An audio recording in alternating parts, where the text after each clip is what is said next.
Hey there, welcome to Paul's Take. We're going to do something different today. Something new.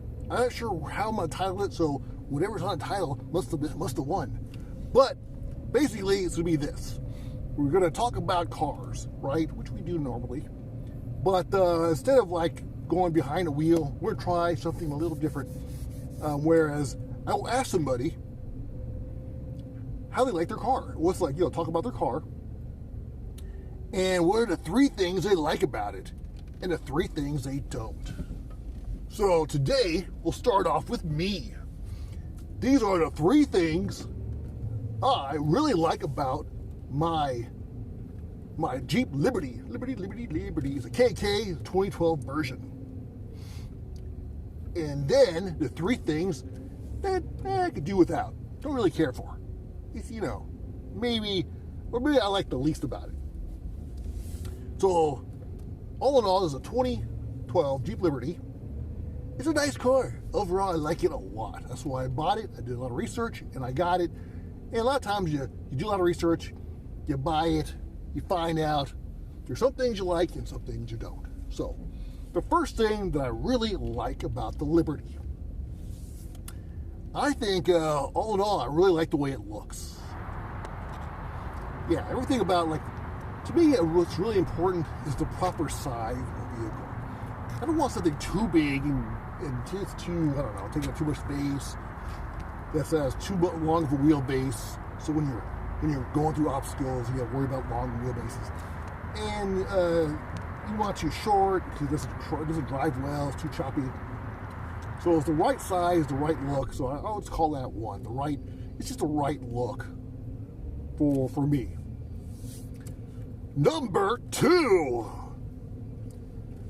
I love the way it drives. It's got a nice cruise to it. It's a very comfortable, solid, trucky-like feel. And you got great visibility. You can see all around. You're not in a hole. And almost to a point where in the beginning, I almost felt like it was like I was too exposed. And it was kind of weird. It took a little bit of a getting used to feel. But now that I'm used to it, I really like it. And then when I go into other people's cars, I feel like I'm in a tunnel. I'm like in a cave or something. So I like the way you got great visibility. I think it's great when you go off-road and you can see what's going on. You can see up ahead. You can see the terrain a little better. So that is a plus. Okay, so the drive is good. Number three, what I love about this thing. I gotta say the fact that it's got a real four-wheel drive system. The system is really tough. It's got a low gear.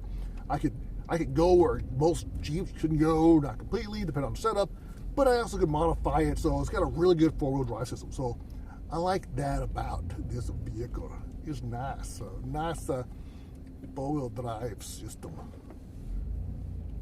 Like I said, it's the right size. Whoa, we're gonna tip over. Okay. You don't know what I just did there because you can't tell, but I went sideways. Almost too much. It scared me a little bit. Okay, so it's the right size. So I think I named what I liked about it. Great exterior look and size. Like the way it drives, and got a good four-wheel drive system.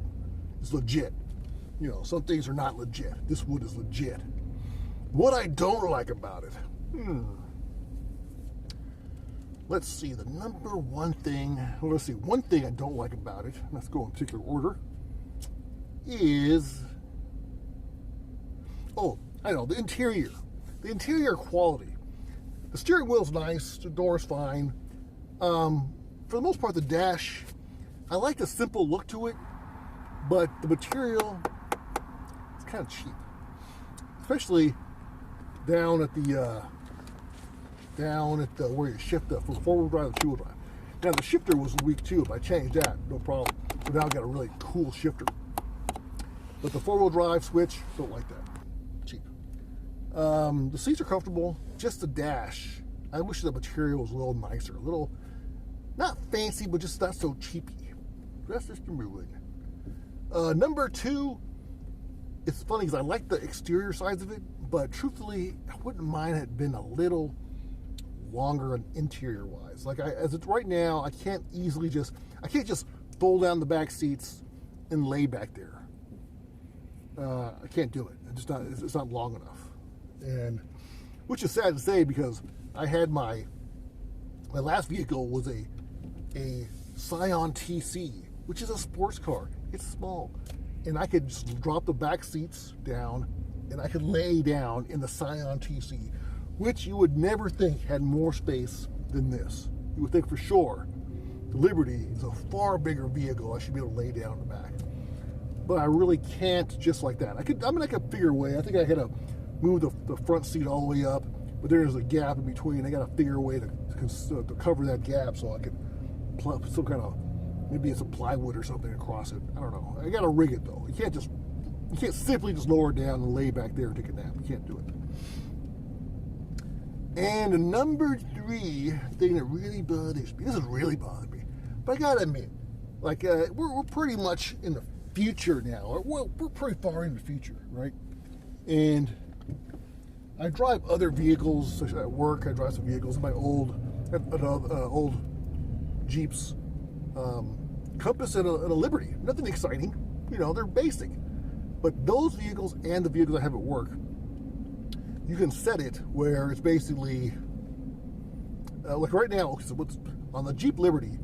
On this model, I have 2-wheel drive, I have 4-wheel drive, and a 4-wheel drive lock, which is a high, and a 4-wheel drive low, which is low gear, which are all great in themselves.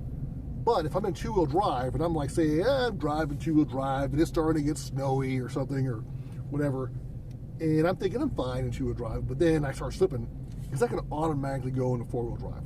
So I do wish it had that feature where it was a selection for automatic. Whereas if you felt slippage, it'll automatically go into 4-wheel drive. You know what I'm saying? And that's it. Those are my 3 pros and the 3 negatives on the Jeep Liberty. What do you think? Do you have a pro and negative? And there's a lot of pros and there's some other negatives, but I think those are the 3 best and worst things about it. Oh, I just want to go back. Maybe I can take one back. Okay, I'm going to take one up. I'm not sure, but it was resolved though. But initially, the Liberty, the nose is too far low. It dips down too low. But I got to lift to the front, so that's resolved. So you can fix that part. But that was an issue I didn't like. That was probably the number 1 at the time because I didn't like the way it looked. But now that I fixed it, it's not really the top of my mind. So there you have it. That's my take on the Jeep Liberty. Thanks for watching Paul's Take. Don't forget to hit like. That helps the algorithms so the channel is more popular. And hit subscribe if you haven't already. Thanks for watching again. Paul's Take.